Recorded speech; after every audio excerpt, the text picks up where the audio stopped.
A lot of times when you see a lot of the online garden influencers and educators and so forth, we're always coming to you from a point of view of square footage gardening, row gardening, or raised beds. But you know what? Where's the love for my container growers? Thus, with that logic in mind, this video is specifically for you. So if you've ever asked yourself the question, I live in an apartment, I live in a condo, how do I start my very own container garden on my patio? I got you covered. So look, with that being said, let's go ahead and get started. And I know you're thinking, let's go ahead and get some plants and put them in some soil. Not yet, because there's a couple of things I want you to consider first and foremost before we put our first seed or before we put our first plant in soil. And that's going to start with assessing our growing area. Because, let's face it, if we're talking apartment, condo, patio of some sort, there's going to be some kind of canopy, some kind of overhang, something that is going to block out the sun. And when we really think about it, when it comes to any plant, the three most important things they're going to need is going to be sun, water, and soil. We're going to do a little bit of homework, a little bit of recon work, so to speak. What I want you to do for the next 2 to 3 days is actually track the sun. See where the sun lays on the growing area that you're potentially going to use. So for instance, let's look at my deck right up here. Right up here, you can see I have a covered deck that has a roof over the top of it. It's currently about 11:45 in the morning. And as we can see, because of the way that the sun is coming up over the sky, I'm getting a lot of shade cast in this area right here. That means that this area is not going to be ideal for me because I'm only really getting sun under this direct patio right here between the hours of about maybe 2 o'clock to about 4 o'clock or so. And that's going to be primarily due to this green belt that I have right behind me. By no means am I mad at the green belt, but once we get to about 5 o'clock or so and the sun starts to set down here, that's when I start to lose all that sunlight that could be potentially coming back into this deck area right here, because as you can see, it gets a lot of shade.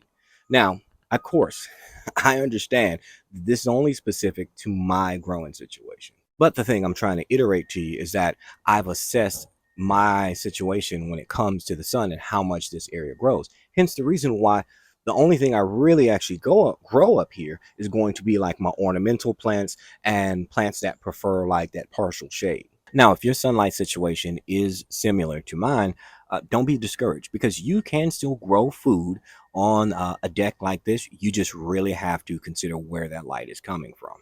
And thus, considering the low light situation that I have on this deck, I have grown on these ledges. No, banisters. I've grown on these railings before, essentially just using containers that would hang over the edge. Just like these containers I'm growing in over here. Right now I am growing some zinnias, and then can't really see them because they're blocked out by the zinnias, but I do have some white onions growing in a container right next to it as well.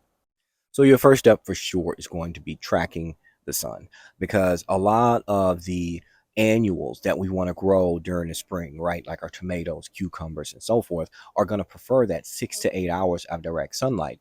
And it would be good to know, maybe while you're at work or something, what the sun is actually doing on your deck. So spend, maybe a weekend tracking exactly where the sun hits your deck and how. And this may be something that you have to do every season, because of course we know that when the seasons change and our planet is in a different part of the solar system, the sunlight is going to hit different. So make sure we do this, and unless you just truly know exactly how it hits every single season, but definitely know that it is all subject to change depending on what season we're in. So all right, now it's the fun part. Now we get to talk about plants. There is a proverbial treasure trove or cornucopia of plants that you can grow right on your patio, right on your deck, so that you can be growing food right there in the balcony of your apartment. The problem is, what do you like to eat?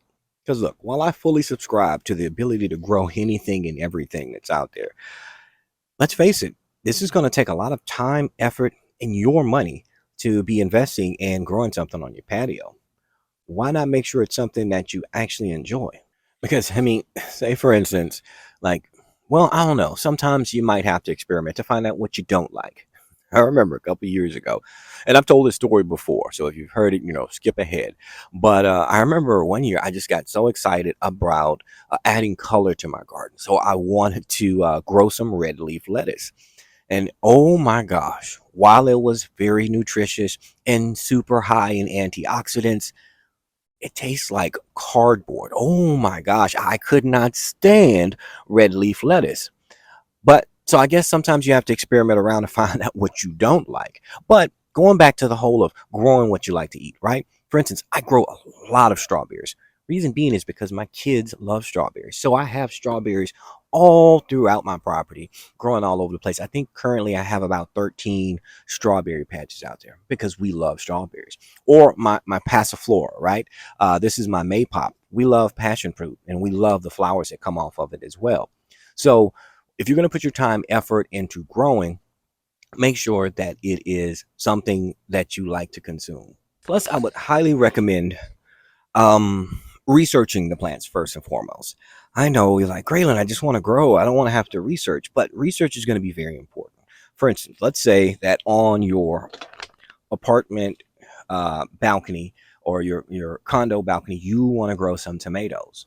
Well, thing you need to know about tomatoes is that tomatoes have a very deep root system.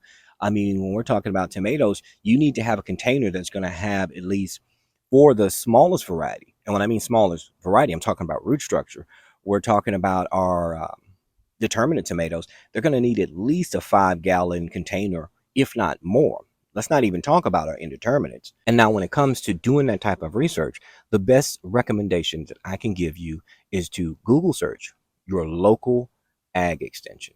Your local agricultural extension is usually tied to a university in your state, and they will have the most amount of information about crops that do well in your specific growing zone, in your specific climate. So definitely check out your local ag extension. For instance, here in Texas, mine is going to be AgriLife. That's attached to Texas A&M. And there is just, I mean, a sea of information out there that's all science backed, but it's specific to your growing zone. So they can give you the best benefit. I know a lot of us online garden educators recommend certain crops for you, but it's best to get that recommendation from someone who actually has experience growing in your specific microclimate. And so now that brings us to our next area to put our focus into, and that's going to be containers. So we're talking about container gardening, we're talking about container growing. Well, which containers do I use for my patio garden or for my balcony garden? Well, I'm gonna tell you, there's a bunch of different options out there. I mean, we have plastic, we have clay, we have porcelain, we have resin, we have terracotta, we have cloth, and so forth. I mean, the possibilities are endless. But the thing you should consider is one, how much is it going to cost? Because the price will vary depending on the type of container. And then two, what's the drainage situation like? For instance, our plastic pots, right? Our plastic containers. I mean, one, they can stand a season or two. They're going to last a moderate amount of time, but they're inexpensive. This is definitely one that will be beneficial on the budget, so to speak. But we have drainage holes down at the bottom. Now, the reason why I mention this is because if we're talking about a balcony situation, we're talking about apartment and so forth. What is this drainage going to look like for our neighbor that might be below us? And so, with those type of situations in mind, something I want you to consider is maybe a self-wicking pot like this one that I have my passiflora in. This is a self-wicking pot that I honestly got from the Dollar Tree for like $5. Or for instance, we can even look at the one that I have one of my Norfolk pines in. It has this reservoir down at the bottom that's going to contain that water. And now, of course, 100% true. Plastic containers are not going to be as aesthetically pleasing as, for instance, your clay or your porcelain or your terracotta containers may be, but they're going to be better on the budget. Now, you do what works best for you. I honestly do a mixture. I do a mixture of plastic, 5 gallon buckets that I've honestly got from like my hardware store. I've got porcelain through here, terracotta, metal, you name it. I grow in anything I possibly can. But do keep in mind that when we're talking about containers, all are going to react a little bit different when we're talking about, our plants and our soil for that matter, which that's going to be our next topic. For instance, like, look at a dragonfly. Hey, buddy, he wanted to be in that shot. But I digress. So when we're talking about, our plastic may only last 2 or 3 seasons, or longer. Who knows? Um, but in contrast, let's look at, for instance, grow bags, because I know that's a question you have, right? Can I do grow bags on my deck? You totally can. But consider this: grow bags are porous. So when you water, that goes back to that whole draining situation that I talked about before. You know, are you essentially getting your neighbors below you, their patio, wet as well? Or are you essentially putting all this water on the surface of your balcony? Those are things to consider. And with that being said, we can also look into bottom watering trays. Bottom watering trays are fantastic for this whole balcony patio situation that we're talking about, because it's allowing you to either water from the bottom or retain some of that moisture. Say you're going to be gone for an extended time, well, you can place this water in here and it will feed your plant over time.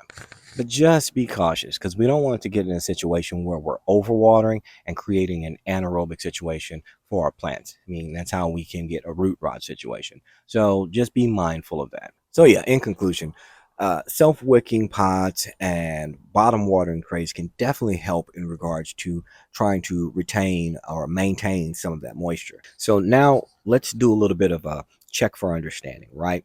First thing we looked into is our sun. Where's our light source coming from? Second thing we looked into is our plants. Are we growing what we like to eat? And will do well in our growing zone and climate, right?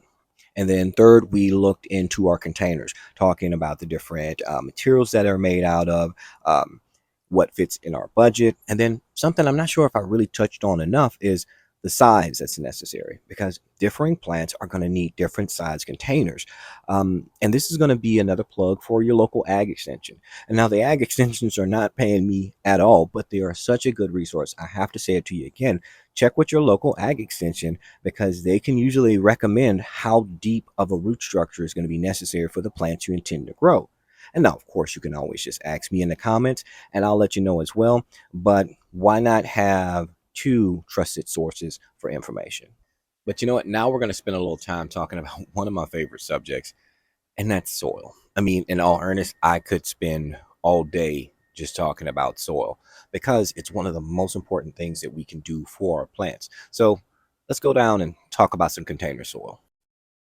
And ultimately, what we're going to be looking for in our container garden is going to be a slightly acidic, well draining container soil or potting mix, because this is a soil that's going to have loose granules in it that's going to allow you to be able to plant your plants in it without it becoming too compacted or retaining way too much moisture. Definitely make sure we stay away from garden soils, because those are actually meant to be placed in either raised beds or traditional rows, because those larger particles of wood are meant to break down and feed the soil over time. Plus, those larger pieces of organic matter or wood chips and whatnot, they can actually end up leading to a nitrogen lockout situation in your soil, where your soil microbes are trying to break down the larger pieces of organic matter, and they end up starving your plants of the nitrogen they so need. So using a bagged container soil, potting soil, is definitely a good starting point. This is your basis, right? This is where we're going to jump off from. Now, of course, there's cornucopia of things that we can add to our soil depending on what the plant requires. I mean, we're talking about perlite, earthworm castings, cured manure, not to mention other soil amendments as well. We're not going to focus on that just yet. We just want to get a good starting point first, before we start talking about all the different amendments and so forth. I mean, but if you're the advanced grower and you're already to that next step and like, well, hey, Greg, what do I add for plant X, or what do I add for plant Y? Just leave me a comment or send me an email. I answer emails at urbangardenwithgray@gmail.com, and I will help you out. If you can send pictures, even better, because if I can see the full picture, so to speak, that really helps me assess the situation and help you as much as possible without physically being there. Because truly, my whole goal for being on the internet is not to become internet famous. That doesn't matter to me. If I'm helping even one grower, one gardener, grow just one more tomato, one more strawberry, that's what I'm here for. Because I enjoy the peace and serenity that comes from gardening, and I just want to scream it from the rooftops and share it and help. as many people as I can. So I hope this helped you today, and I hope maybe this brought in some of that confidence that you need to successfully start your container garden. A lot of people tell me, "Oh, I have a brown thumb, or I can't grow anything." No, we all can grow. I was not born with a green thumb. My thumb is brown. But over time, over trial and error, and finding the right tutors and so forth to help me. I mean, my grandmother, she's the one who got me into gardening when I was like 10, 12 years old, something like that. So having those people in my life to share those victories and fails with allowed me to become that better gardener I chose to be, right? And that's what I want to be here for you. So hopefully I've given you that confidence to get out there and start growing something. But of course, as always, like I said, all throughout this video, if you have questions, let me know. I'm here to help.